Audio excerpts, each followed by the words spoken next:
India TV, आपकी आवाज। Supreme court ने एसआई सर्वे पर बुधवार तक रोक लगाई। कहा कल ही हाईकोर्ट जाए मुस्लिम पक्ष, बुधवार को हो सुनवाई। सुप्रीम कोर्ट ने सुनवाई तक एसआई खुदाई पर लगाई रोक, मुस्लिम पक्ष को हाईकोर्ट जाने को कहा। सॉलिसिटर जनरल ने सुप्रीम कोर्ट में रखी सर्वे पर बात, ग्राउंड रिपोर्ट लेकर कहा कि परिसर में नहीं हटाई गई एक भी ईंट। वाराणसी में एसआई सर्वे के दौरान सुरक्षा के पुख्ता इंतजाम, काशी विश्वनाथ मंदिर के बाहर सुरक्षाकर्मी तैनात। मणिपुर के हालात को लेकर सरकार पर विपक्ष हमलावर, संसद परिसर में किया विरोध प्रदर्शन, पीएम के दोनों सदन में बयान देने की मांग। कांग्रेस सांसद मनीष तिवारी बोले, पीएम को संसद के दोनों सदनों में देना चाहिए बयान, स्थगन नियमों के तहत हो चर्चा। कांग्रेस अध्यक्ष मल्लिकार्जुन खड़गे का बयान, कहा हम चर्चा के लिए तैयार, पीएम संसद में बाहर की जगह अंदर दे बयान। टीएमसी ने बीजेपी पर लगाया संसद में चर्चा न होने देने का आरोप। अभिषेक बनर्जी ने कहा ध्यान भटका रही है सरकार। मणिपुर कांड पर एनसीपी सांसद सुप्रिया सुले का बयान, कहा ये राज्य के बीच कंपटीशन का मामला नहीं, महिलाओं से जुड़ी है बात। मणिपुर को लेकर बोले संजय राउत, वहां हिंसा भड़क रही है, महिलाओं की हत्या हो रही है, क्या हम सदन में सरकार से नहीं पूछ सकते सवाल। संसद की कार्यवाही से पहले बोले रक्षा मंत्री राजनाथ सिंह, हम मणिपुर मामले पर संसद में चर्चा के लिए तैयार। मणिपुर मामले पर विपक्ष के रवैये से केंद्रीय मंत्री प्रहलाद जोशी नाराज, कहा चर्चा से क्यों भाग रहे, उनकी सोच समझ से परे। राजस्थान के कांग्रेस प्रभारी सुखजिंदर सिंह रंधावा का हमला, कहा मणिपुर जैसी घटना के बावजूद पीएम की स्पीच में राजस्थान का नाम आना राज्य की तौहीन कर रहा।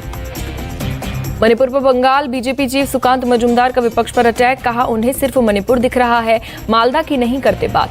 मिजोरम में भी हालात बिगड़ने की आशंका को देखते हुए कई लोग कर रहे हैं पलायन, असम और मणिपुर लौट रहे हैं मैतेई समुदाय के लोग। संसद में गांधी प्रतिमा के सामने राजस्थान के बीजेपी सांसदों का प्रदर्शन, राज्य में महिलाओं के खिलाफ बढ़ते अपराधों का विरोध। राजस्थान के बर्खास्त मंत्री राजेंद्र सिंह गुणा का बयान, माफी नहीं मांगूंगा, मैंने संघर्ष करने का फैसला लिया। राजस्थान पर बोले केंद्रीय मंत्री नरेंद्र सिंह तोमर, प्रदेश में कानून व्यवस्था बदतर, मंत्री को आवाज उठाने पर हटाया। राजस्थान के मंत्री प्रताप सिंह खाचरवास का बीजेपी पर हमला, कहा वो खुद विफल, इसलिए कांग्रेस के अंदर ढूंढ रहे हैं गलतियां। मुंबई में एमवीए विधायकों ने महाराष्ट्र विधानसभा के बाहर किया प्रदर्शन, पुणे में वारकरी तीर्थयात्रियों पर हमले का विरोध। केंद्रीय मंत्री पशुपति पारस के हाजीपुर से चुनाव लड़ने वाले बयान पर चिराग पासवान ने जताया एतराज, मीडिया की बजाय गठबंधन के भीतर चर्चा करने की कहा। मुंबई पुणे हाईवे पर लैंडस्लाइड से गिरा मिट्टी का मलबा, मुंबई की तरफ आने वाली 3 लेन से आवाजाही बंद। मुंबई में बीती रात कई इलाकों में हुई तेज बारिश, अंधेरी सबवे में हुआ जलभराव। संभाजीनगर जिले में अजंता गुफाओं के पास खाई में गिरा युवक, झरने के पास में पैर फिसलने से हादसा, किया गया रेस्क्यू। कोल्हापुर में उफनाई पंचगंगा नदी, निचले इलाकों में प्रशासन ने जारी की चेतावनी, जिले के 82 बांध पानी में डूबे। कर्नाटक के 10 जिलों में बारिश का ऑरेंज अलर्ट जारी, स्कूलों में छुट्टी का ऐलान, आपात स्थितियों से निपटने की तैयारी। कर्नाटक के हुबली में तेज बारिश, कई इलाकों में भरा पानी, लोगों की बड़ी परेशानी। केरल के कई जिलों में बारिश का ऑरेंज अलर्ट, कन्नूर, कोझिकोड, वायनाड में सभी स्कूल किए गए बंद। चमोली में कमेड़ा गांव के पास लैंडस्लाइड, बद्रीनाथ नेशनल हाईवे पर गिरा मलबा, ट्रैफिक बंद। उत्तरकाशी के डबरकोट जोन में लगातार लैंडस्लाइड, यमुनोत्री हाईवे पर बोल्डर गिरने की वजह से यातायात बंद। दिल्ली में यमुना नदी फिर खतरे के निशान के पार, सुबह 7 बजे वाटर लेवल 206.56 मीटर पर दर्ज। यमुना के बढ़े हुए जलस्तर को देखते हुए लोहा पुल को फिर से बंद किया गया। दिल्ली और शादरा के बीच लाइनों पर ट्रेनों की आवाजाही बंद। वाराणसी में गंगा नदी के जलस्तर में बढ़ोतरी, लोगों को घाटों से दूर रहने की सलाह। प्रयागराज में लगातार बारिश से गंगा में बढ़ा वाटर लेवल, निचले इलाके में रह रहे हैं लोगों में दहशत। नोएडा में हिडन नदी में बढ़ा जलस्तर, निचले इलाकों के रेजिडेंशियल एरिया में भरा पानी, छोटपुर गांव में डूबे घर। पाकिस्तान से भारत आई सीमा हैदर ने अपने चाचा और भाई से कोई संबंध नहीं होने का दावा किया, दोनों पाकिस्तान की सेना में करते हैं नौकरी।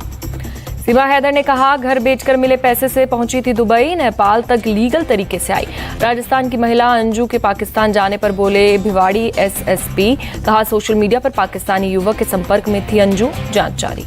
अंजू के पति अरविंद का बयान, कहा जयपुर को बताकर घर से निकली थी अंजू, लाहौर में होने की दी जानकारी, आज वापस आने को कहा। बरेली में सावन के तीसरे सोमवार से पहले माहौल खराब होने की कोशिश, वनखंडी नाथ मंदिर के पास अराजक तत्वों ने कावड़ियों पर किया पथराव। पूरे मामले का वीडियो आया सामने, छतों से हुआ पथराव, सूचना मिलते ही भारी पुलिस फोर्स को तैनात किया गया। लखनऊ में एसटीएफ की कार्रवाई, एक लड़की समेत 4 ड्रग पेडलर गिरफ्तार, 6,57,000 कैश कार, 6 मोबाइल बरामद। उज्जैन के बड़नगर में भड़के हिंदूवादी संगठन, 4 दिन पहले मुस्लिम समाज के लोगों ने त्र्यंबकेश्वर महादेव मंदिर परिसर में की थी धुलाई। अमरावती के एसपी भरत गायकवाड़ ने की पत्नी और भतीजे की हत्या, बाद में खुद को गोली मारकर दी जान। सीतापुर में अनियंत्रित होकर डीसीएम ने सड़क किनारे खड़े लोगों को रौंदा। दर्दनाक हादसे में 3 लोगों की मौत, कई घायल। बंगाल के बीरभूम में पनरुई थाना इलाके में मिले बम गांव के पास किए गए बरामद। सावन के तीसरे सोमवार को आज उज्जैन में उमड़े शिव भक्त भगवान महाकाल की विशेष पूजा और भस्म आरती की गई। वाराणसी के काशी विश्वनाथ मंदिर में भक्तों की कतारें, सोमवार के दिन बाबा का दिया पूजा दर्शन। मेरठ के अघोड़नाथ मंदिर में उमड़े श्रद्धालु सावन के तीसरे सोमवार के मौके पर की पूजा अर्चना। श्रीनगर के पंथा चौक के बेस कैंप में अमरनाथ यात्रियों का नया जत्था रवाना, बाबा बर्फानी के जयकारे लगाते निकले भक्त।